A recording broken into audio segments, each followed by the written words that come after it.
Today I want to share with you guys a story from one of my students that just emailed me, letting me know that he's essentially stuck in a really unfortunate and very frustrating situation with a particular licensing company.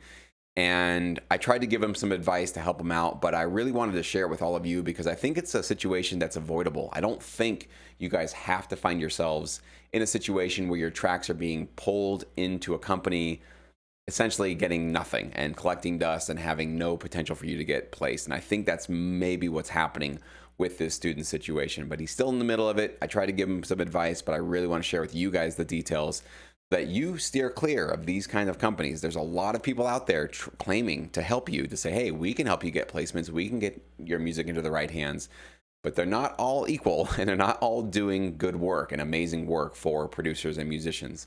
So we'll get into all those details, but right before I do that, I want to let you guys all know that we've just started our second music licensing opportunity in Sync Academy, okay? So if you're not aware, we are now allowing all Sync Academy members to submit to music licensing opportunities. So basically a real music library owner is in Sync Academy, putting out opportunities every single month and switching up the genres. This month it's future funk, and there's actually some references if you want to be, if you're curious about whether or not maybe you could submit some music for it. There's a link in the description box below for the references of the type of music that is needed. Now, there's more details to the brief, so don't just think because those references are there, you can basically just submit something like those references. There's definitely more information that you need to learn about the brief before you submit to it, and all those details are only available to Sync Academy members. But the library owner did allow me to share with you guys the references, so at least you can get an idea on whether or not it's something that might be the right fit for you. And again, we have changed the protocol for how many members can join Sync Academy because I don't want a flood of submissions coming into him every single month. I want to keep the numbers reasonable. I think the last opportunity we had almost around 100 submissions, and he whittled it down to literally 10 tracks. So it's a lot of music for him to go through, but he came out with a really solid group of 10 tracks, and those members are going to get their music out there into the business, okay? And creating a direct relationship with him was just really cool. So if you want to learn more about that, all the links to join Sync Academy, learn more about that, and the references are down below. But let's get back to the story.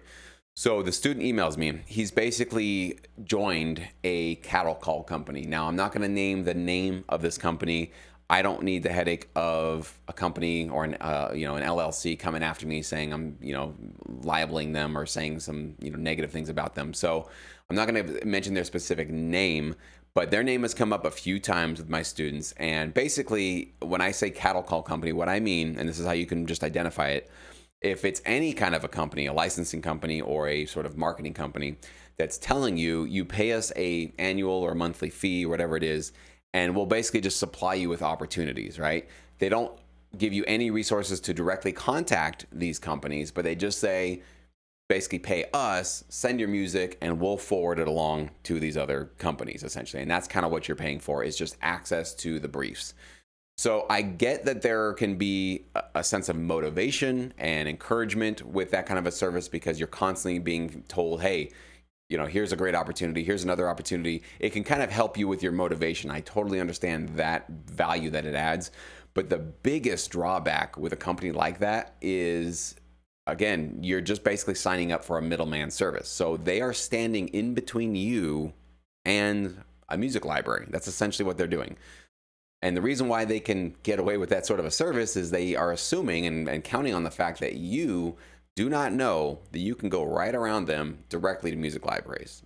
Most producers don't actually know that, because I think most producers are stuck in this mindset that music libraries are like record labels. Record labels don't open their doors to anybody. You have to know somebody, you have to be connected. So you have to go through some sort of an A&R shopping service to get to a record label. That's what most artists believe, I think.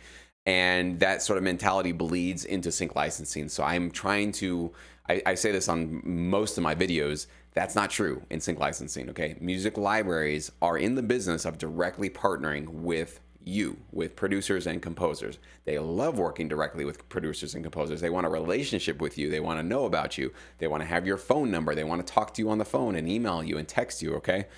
So these are real human beings, and they are very accessible. So everything that I've done from day one on Sync My Music is trying to steer you guys in that direction. Like, get around these middleman services. You don't need them.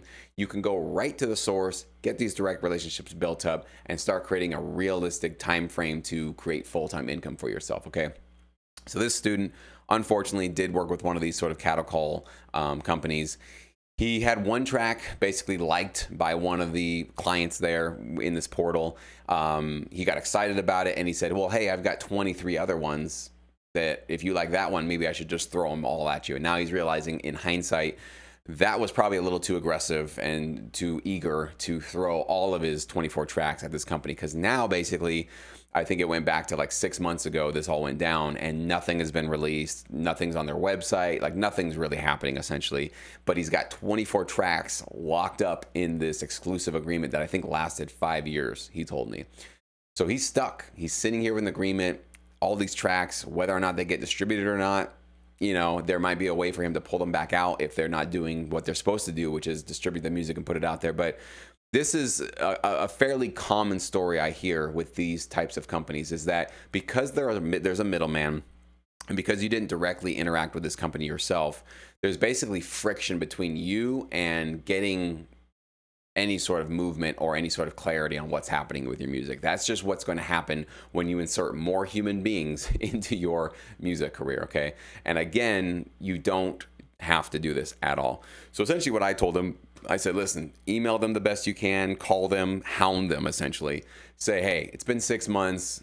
I definitely don't think I should have given you the other 23 songs. Is there any way I can take those 23 out? The first one, yes, I understand that was the one you were interested in, but you didn't even show me any interest in the other 23. I just sort of sent them along. You guys accepted them, put them in the contract. But if these aren't going to get put out, can I go ahead and take those back out? You guys should always feel free when things are moving slow or just kind of sluggish, no matter who you're working with. Always ask for what you want. Okay, don't assume it's a lost cause. Don't ever assume, well, I already signed an agreement, so that's that. You would be surprised. Sometimes people, if they are not that interested in your music and it's just been sitting in their like to-do list for 6 months, they might go, yeah, whatever. It's obviously not the top of our list anyway, so just take your tracks back. You never know, but you got to ask. You definitely got to ask. But I told them, unfortunately, in your situation, if they say, no, sorry, the agreement's signed, we've got to take these now. We will get them distributed, but it'll be on our timeline, that kind of a thing. I just told them, listen, call it a loss, right? Your career will be much more than just those 24 songs. I know that right now it seems like your 24 songs probably are your life. You know, you spent months on those, and it's pretty might be your entire catalog, and you feel like, man, I just basically flushed my entire catalog down the drain immediately. You didn't, though. What you did is you had a really expensive learning experience, and that is going with these cattle call companies can put you in these really helpless situations where you're basically stuck and you don't have a direct relationship with a company that's licensing your music, or you might have a limited access to them or something like that, you know, so you never know. So go directly to music libraries, okay? Go to Google right now, type in production music library, TV film production music library, sync licensing production library, any combination of these search terms. You can go find these companies right now. And you don't have to pay to submit to them, okay? You will be able to submit to them for free. You put together a really high quality album. I do recommend you put together a full 10 to 12 tracks. Make sure that they are highly licensable and that they are relevant to the company that you're submitting to. So you got to do some research. You can't just find their email and just send it off to them. You need to listen to their music, look at their placements, make sure the music that you're submitting is relevant for them and for their clients, right? And it's definitely up to par. It's on, you know, the quality is there compared to what they are already shopping out there. If you want to get there faster, that's why I created Sync Edge, okay? So Sync Edge is my music library recommendation service where I essentially do everything that I just explained for you, okay? On video, just like you see here, I basically go through their website, I show you their placements, I show you their music, I show you their catalog, and I give you my assessment in terms of if I were to want to work with this company, here's the type of music that I would submit to them, and here's why. And here's why I think, and here's the quality that you need to shoot for. So all of those question marks, if you're not really sure about that, Sync Edge gives it to you, and you can get it all today, literally instantly. There are over 60 companies that you can actually research, and the link for that is in the description box below. And in fact, this is a really, really great time because you have all of this year's music library recommendations because it's December, so you have all 12 of this year. And then obviously next year, we're going to start with 2 new in January. So you have a large number of companies right now.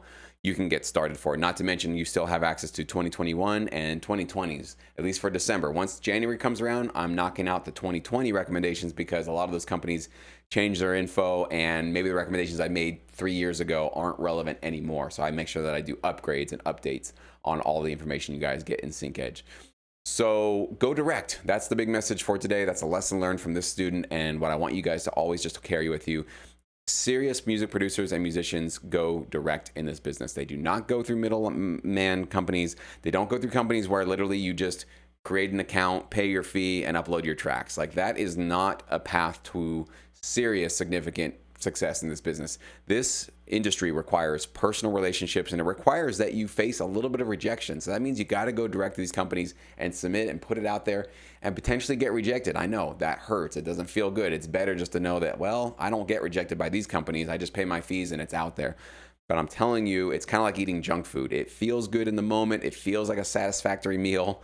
But in a couple of hours, you've got a bellyache, you feel hungry again, or you feel sick, and it really wasn't the play for the long-term success that you really wanted. So go through a little bit of short-term pain, get the long-term benefits. That's really what I want to get out to you guys in this video.